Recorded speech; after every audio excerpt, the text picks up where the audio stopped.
Hello, my friend, and welcome to the Accountable Podcast, where we are making accountability fun because you absolutely deserve to achieve your goals and not feel guilty about the things that you don't cross off your to-do list. Today, we're talking about having a strong why and how it actually matters from both a personal standpoint as well as a scientific one. So let's dive into all the good stuff.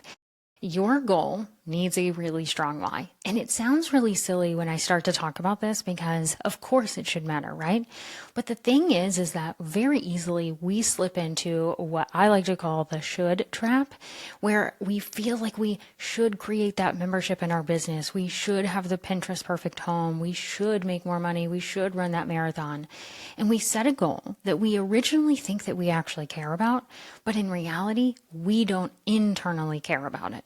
Other people have done it, and so we got kind of caught up in it and we set that goal. But we have to let that go. And so we really need to understand this. And I'll give you an exercise to help you understand this, but I thought we could dive into the science part of it first.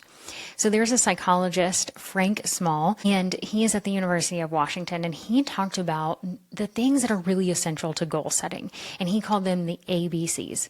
So he said the first part is the A, which is achievable. The second part is B, which is believable, and C, which is committed.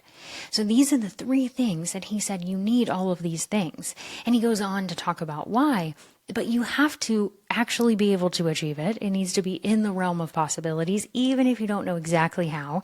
You need to really know that it's possible for you. You have to believe that it's possible. And so sometimes there's things that you're like, can I achieve that? But if you truly believe in yourself, you'll figure out the how.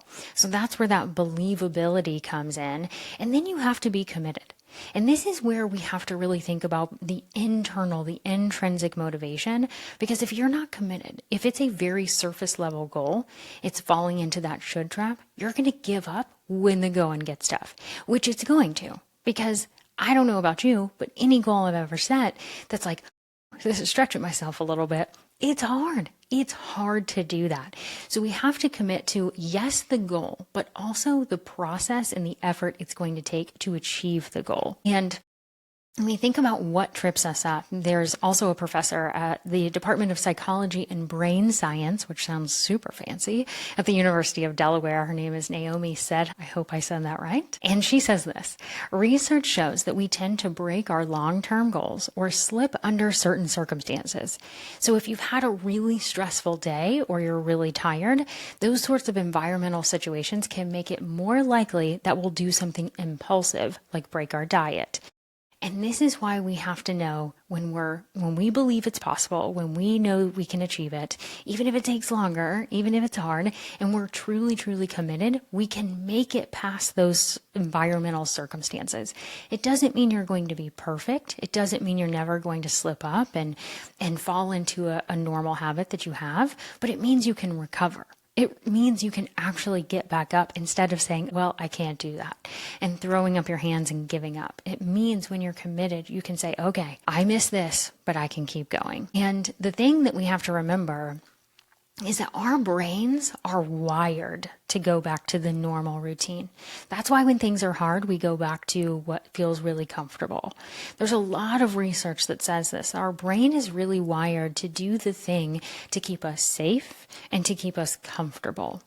And so when we're trying to do something like you are, because you're someone who is like really determined and you really want to achieve this goal, you're challenging what's going on in your brain, which is to keep it going on the path that it knows what to expect. So you wake up, you do these things, your brain knows what to expect typically throughout the day, and it doesn't want to disturb that. So when you say, nope, I'm not going to check Instagram right now, I am going to write my 50 pages so I can finish my book, your brain is like, go to the thing that gives me the dopamine hit instead of the thing that feels really hard. So it's not that you can't do it, it's just going to be difficult, and that's where that commitment really comes in. And so there's two stories that I thought I could share related to me publishing a book where I really came head to head with understanding my why and my strong why around writing this book. Because I knew I wanted to write a book, but I didn't really truly, truly encompass it until I ran into the hard parts, which is exactly what happens when you've set a goal. When it's easy, you're not thinking about why. You're just thinking about doing it. It's coming easy. You're doing the thing. It's when you hit a challenge that you're presented with, okay, am I going to go through this or am I going to give up on this? And you have two paths. The first time that I was challenged with this was I started writing, I had started the program, and my book coach said to me, Amanda, it seems like you're writing the book that you feel like you should write. What book do you actually want to write? It was a moment, my friend. It was a moment because he was exactly right. I was writing the book that I felt like my audience might want and might buy, right? And I wanted to sell books. And so I was really confronted with this. And the great part is that I was part of a program. And so my writing didn't stop. I didn't stop writing to contemplate that answer. I had to keep going. And the answer came through writing. And it was really interesting because the writing came out when I was writing. The answer came out because I realized, okay, I don't actually want to write about this thing that I was going to write about. What I realized was that I wanted to help the person who was doubting themselves and thinking, can I start a business? Can I really do that?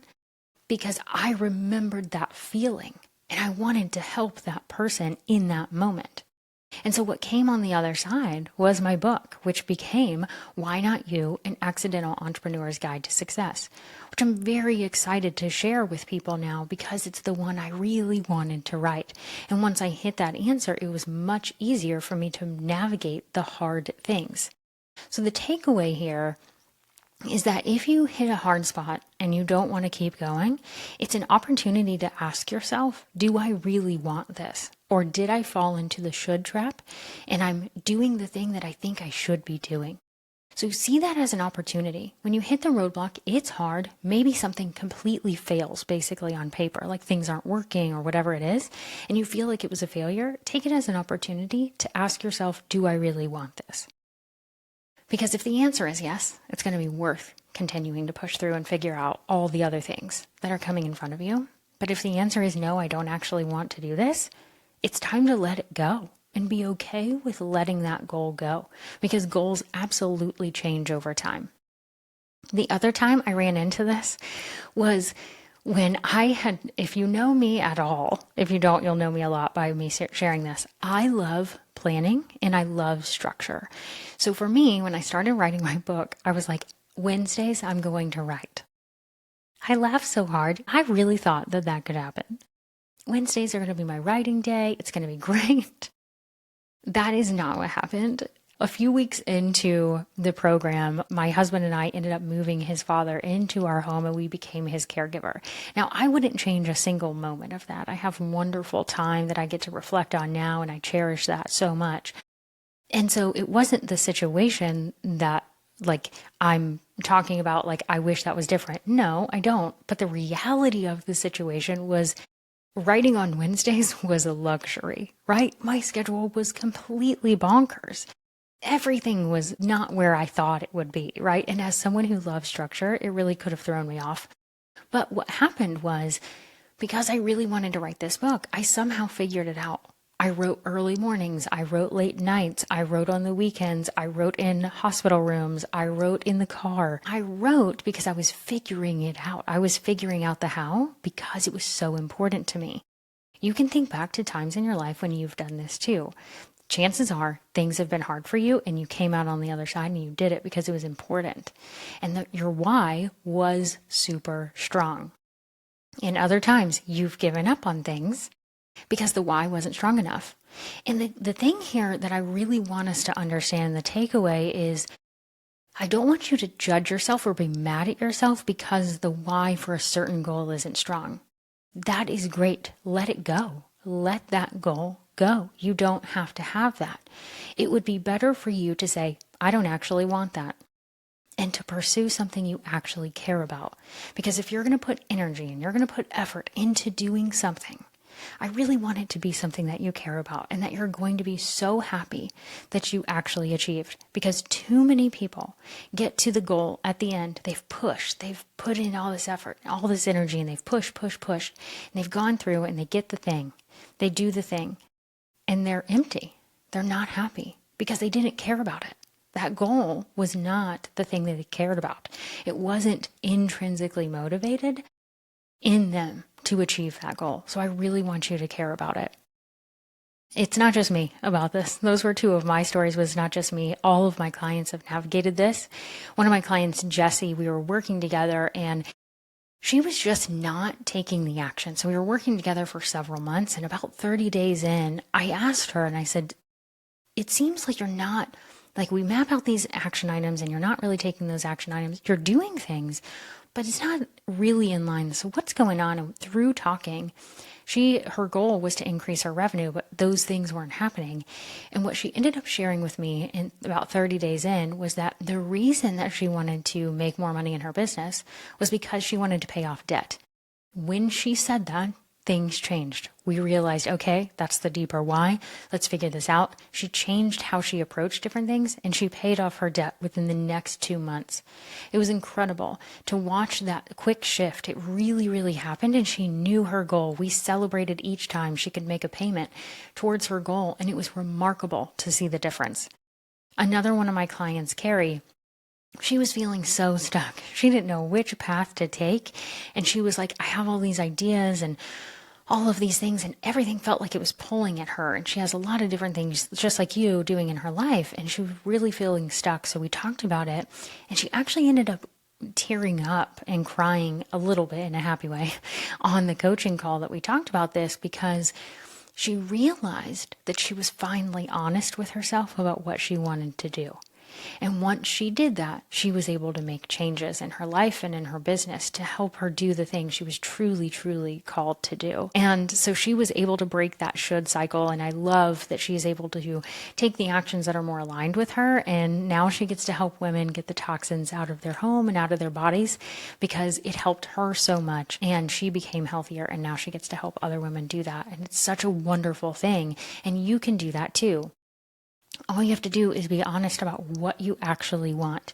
And so the accountable action that I want you to take today after listening to this episode is actually to ask yourself why 5 times. Maybe you've heard this exercise before, maybe not, but here's what you want to do.